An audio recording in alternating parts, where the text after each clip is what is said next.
మాత్రం అసలు మాట్లాడే వాళ్ళు కాదు. వాళ్ళు సబ్జెక్ట్ మీద కొట్లాడే వాళ్ళు, ఇక్కడేమో బూతుల మీద కొట్లాడుతూ ఉన్నారు. అంటే బూతులు మాట్లాడడానికే కొట్లాడుతూ ఉన్నారు. అది ఎవరైనా సరే, ఇప్పుడున్నటువంటి రేవంత్ రెడ్డి గారు కావచ్చు, లేకపోతే బీఆర్ఎస్లో ఉన్నటువంటి నేతలు కావచ్చు, ఇతర నేతలు కూడా కావచ్చు. కానీ ఈ హెల్తీ పాలిటిక్స్ అనేది మాత్రం తెలంగాణ పక్కా మిస్ అవుతా ఉంది. సో ఇటువంటి లీడర్స్ సో సబ్జెక్ట్ మీద మాట్లాడే వాళ్ళు, సబ్జెక్ట్ గురించి కొట్లాడే వాళ్ళు చాలా అరుదు, చాలా తక్కువ. సో ఇప్పుడు ఈ జనరేషన్లో మనం జలడబట్టి వెతికిన అటువంటి వాళ్ళు దొరకరు. సో నిజంగా చాలా బాధాకరం. సో ఇప్పటికే చాలామంది లీడర్స్ ఎవరైతే ఉన్నారో అందరూ కూడా మరి వెళ్ళి పరామర్శించడం జరిగింది, కుటుంబ సభ్యులను, డిఎస్ గారి కుటుంబ సభ్యులు. ఎందుకంటే ఆయన సీనియర్ నేత, పార్టీలకు అతీతంగా మరి ఆయనను కలవడానికి, వాళ్ళ కుటుంబ సభ్యులు పరామర్శించడానికి మరి అందరూ కూడా పాల్గొనబోతున్నారు అంత్యక్రియలో. బీజేపీ నేతలు, ఇటు ఎంపీ అరవింద్ గారు డిఎస్ గారి అబ్బాయి కాబట్టి, సో బీజేపీ నేతలైతేనేమి, ఇటు కాంగ్రెస్ నేతలైతేనేమి, అటు బీఆర్ఎస్ నేతలైతేనేమి, ప్రతి ఒక్కరు కూడా మరి వెళ్ళడం జరిగింది.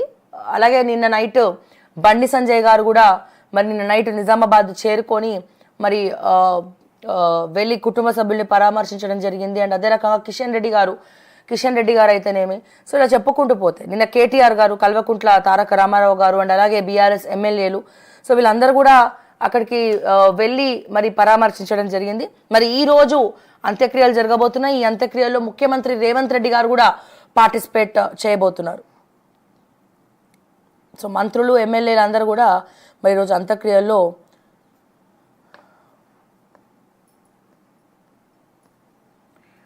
నిజంగా చాలా బాధాకరం. అంతేకాదు నిన్న మాజీ ఎంపీ రమేష్ రాథోడ్ హఠాన్ మరణం. సో మాజీ ఎంపీ ఆదిలాబాద్ మాజీ ఎంపీ రమేష్ రాథోడ్ గారు, సో బీజేపీ నేత, సో మాజీ ఎంపీ, సో ఆయన కూడా ఏదైతే హఠాన్ మరణం పొందారో నిజంగా అది కూడా చాలా బాధాకరము.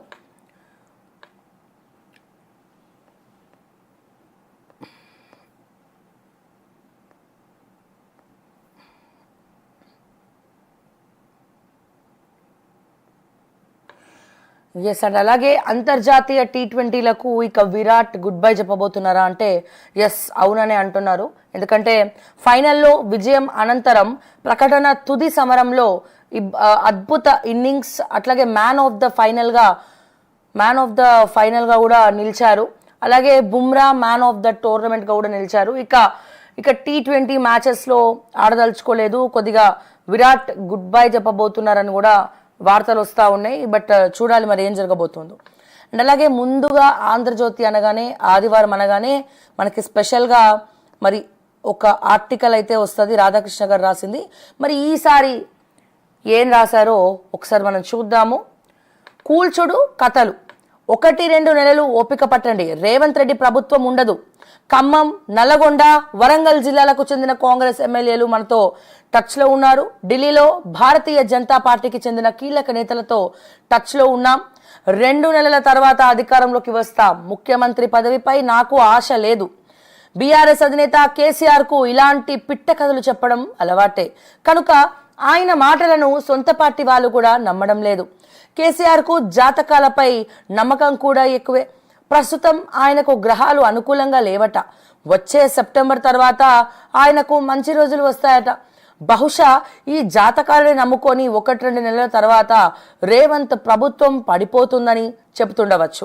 అయితే కేసీఆర్ చెబుతున్న మాటల గురించి తెలుసుకున్న సీఎం రేవంత్ ఆపరేషన్ ఆకర్ష్ను వేగవంతం చేశారు. ప్రస్తుత పరిస్థితుల్లో బీజేపీ అగ్రనేతలు కూడా తెలంగాణలో అతుకుల బొంత ప్రభుత్వాన్ని ఏర్పాటు చేయడానికి సిద్ధపడకపోవచ్చు. మహారాష్ట్రలో ఆ పార్టీ చేసిన ప్రయోగం వికటిస్తోంది. కేసీఆర్ ప్రస్తుత దుస్థితికి ఆయనే కారణం. తెలంగాణ ఏర్పడిన తర్వాత పార్టీ ఫిరాయింపులను ప్రోత్సహించిన ఘనత ఆయనదే. అందుకే ఇప్పుడు కాంగ్రెస్ను తప్పుబట్టే నైతిక అర్హత ఆయనకు లేకుండా పోయింది. అధికారంలో ఉన్నప్పుడు విర్రవీగిన కేసీఆర్ కుటుంబంపై ఇప్పుడు సానుభూతి చూపేవారే కరువయ్యారు. కవితను జైల్లో పెట్టి 100 రోజులు దాటినా తలుచుకునేవారు లేకుండా పోయారు. సో బ్రహ్మాండమైన ప్రజా మద్దతుతో 2018లో తెలంగాణలో అధికారంలోకి వచ్చిన కేసీఆర్ 2019లో ఏపీలో అధికారంలోకి వచ్చిన జగన్ ప్రజాస్వామ్యాన్ని పాతరవేశారు. సీఎంలు ఎలా ఉండకూడదో తమ చర్యల ద్వారా భావి తరాలకు చెప్పారు. ఈ వాస్తవాన్ని గుర్తించకుండా మేము ఏం తక్కువ చేశామని మమ్మల్ని ఓడించారు అని ప్రజలను నిందిస్తున్నారు. మనం ప్రజాస్వామ్యంలో ఉన్నామన్న స్పృహ లేకుండా రాచరిక పోకడలకు పోతే సహించరని చెప్పి ఎందుకు తెలుసుకోరో తెలియదు. కానీ మరి ఇప్పుడైతే ప్రస్తుత రాజకీయాలలో అధికారం కోల్పోయిన పార్టీలు మనుగడ సాగించడం కష్టంగా ఉంటోంది. గతంలో చంద్రబాబు కూడా ఇటువంటి గడ్డు పరిస్థితులను ఎదుర్కొన్నారు. పార్టీ కాపాడుకోవడం కోసం ఆయన పడిన పాటలు లేవు. కేసీఆర్ ఆ దిశగా చర్యలు తీసుకోకపోగా తనను తాను మభ్యపెట్టుకునే ప్రయత్నం చేస్తున్నారు. తెలంగాణలో కట్టుకథలు పిట్ట కథలతో కేసీఆర్ కాలక్షేపం చేస్తుండగా ఏపీలో మాజీ సీఎం జగన్ బెంగళూరు ప్యాలెస్లో సేదతీరుతున్నారు. సీఎం ఎలా ఉండకూడదో జగన్ చాలా బలంగా రుజువు చేశారు. చంద్రబాబు ప్రభుత్వం అనుక్షణం ఈ విషయం గుర్తుపెట్టుకోవాలి. జగన్ పాలనలో మంత్రులు ఎమ్మెల్యేలు పోకడలను ప్రభుత్వ దుశ్చర్యలను గుర్తుకు తెచ్చుకొని అలాగే బ్లూ బుక్ రూపొందించుకొని అందుకు అనుగుణంగా ప్రస్తుత మంత్రులు నడుచుకోవాలి. రామోజీరావు సంస్మరణ సభ ఏర్పాటు విషయంలో చంద్రబాబు తొలి విమర్శ ఎదుర్కొంటున్నారు. ప్రభుత్వ పరంగా ఆయన సంస్మరణ సభ ఏర్పాటు చేయడం భిన్న అభిప్రాయాలు వ్యక్తమవుతున్నాయి. ఒక బిడ్డ జన్మించినప్పుడు ఆ ఇంట్లో వాళ్ళు సంబరాలు చేసుకుంటారు. ఆ బిడ్డ ఎదిగి పెద్దవాడై తాను ఎంచుకున్న మార్గంలో ఉన్నత శిఖరాలు అధిరోహించి కన్ను మూసినప్పుడు ఆయన వల్ల ప్రయోజనం పొందిన వాళ్ళు, ఆయనతో సన్నిహిత సంబంధాలు కలిగి ఉన్న వాళ్ళు బాధపడతారు. గతించిన వారితో తమకు ఉన్న అనుబంధాన్ని గుర్తు చేసుకోవడం కోసం సంస్మరణ సభలు పెట్టుకుంటారు. ఈ సేవ నేపథ్యంలో రామోజీరావు సంస్మరణ సభను ప్రభుత్వ పరంగా కాకుండా ఆయనతో అనుబంధం ఉన్న వారితో కమిటీ ఏర్పాటు చేసి నిర్వహింపజేసి ఉంటే విమర్శలకు అవకాశం ఉండేది కాదు అని చెప్పి మరి ఈ రోజు ఆదివారం రోజు రాధాకృష్ణ గారి కొత్త పలుకు తెలంగాణను ఉద్దేశించి కేసీఆర్ను ఉద్దేశించి రాయడం జరిగింది. బట్ ఇందులో ఒక పాయింట్ మనం ఏంటంటే ఇక్కడ ఏదైతే మాటికి ప్రభుత్వం పడగొడుతున్నాం టచ్లు ఉన్నారు అనేసరికి ఈ ఆపరేషన్ ఆకర్ష్ని రేవంత్ రెడ్డి గారు మరి తీసుకొచ్చి ఇన్నిసార్లు చాలాసార్లు ప్రెస్ మీట్లో కూడా ఆఖరికి మొన్న ఢిల్లీలో ప్రెస్ మీట్లో కూడా రేవంత్ రెడ్డి గారు మాట్లాడడం జరిగింది. సో ప్రతిసారి పడగొడుతున్నాం అంటే ఊరికే చూస్తూ ఊరుకోవాలనా? మరి ఆ పడగొట్టకుండా మా వ్యూహాలు మేము పన్నుకోవాలి కదా. ఇప్పుడు వాళ్ళు మా ప్రభుత్వాన్ని పడగొడుతున్నామని చెప్తున్నప్పుడు సో మేమెందుకు ఊరుకోవాలి? సో పడగొట్టకుండా మమ్మల్ని మేము కాపాడుకునే ప్రయత్నం చేయాలి, రాజకీయ వ్యూహాలు వేయాలి. సో ఇవన్నీ ఉంటాయి. దీంట్లో భాగంగానే ఆపరేషన్ ఆకర్ష్. సో తప్పకుండా అందరినీ కూడా మా పార్టీలకి గుంజుకుంటాం, ఇక మిగిలేదు 5-6 ఉంటారు ఆ పార్టీలు అని చెప్పి కూడా మరి రేవంత్ రెడ్డి గారు మాట్లాడడం జరిగింది. సో ఇకపోతే ఇక్కడ మన సో ఇదే ఇక్కడ మనము చూసుకున్నట్టయితే కొత్త పలుకులో చూసినట్టయితే కనుక ఇప్పుడు ఎట్లనైతే చంద్రబాబు నాయుడు గారిని జీరో చేయాలని జగన్ ప్రయత్నించిండు. సో చాలా ఎన్నో తిప్పలు పెట్టిండు. ఆఖరికి చేయని తప్పుకు జైలుకు కూడా పంపించి 30 తిప్పలు పెట్టిండు. ఆ జైలే ఇప్పుడు చంద్రబాబు నాయుడుకి శ్రీరామ రక్ష అయింది.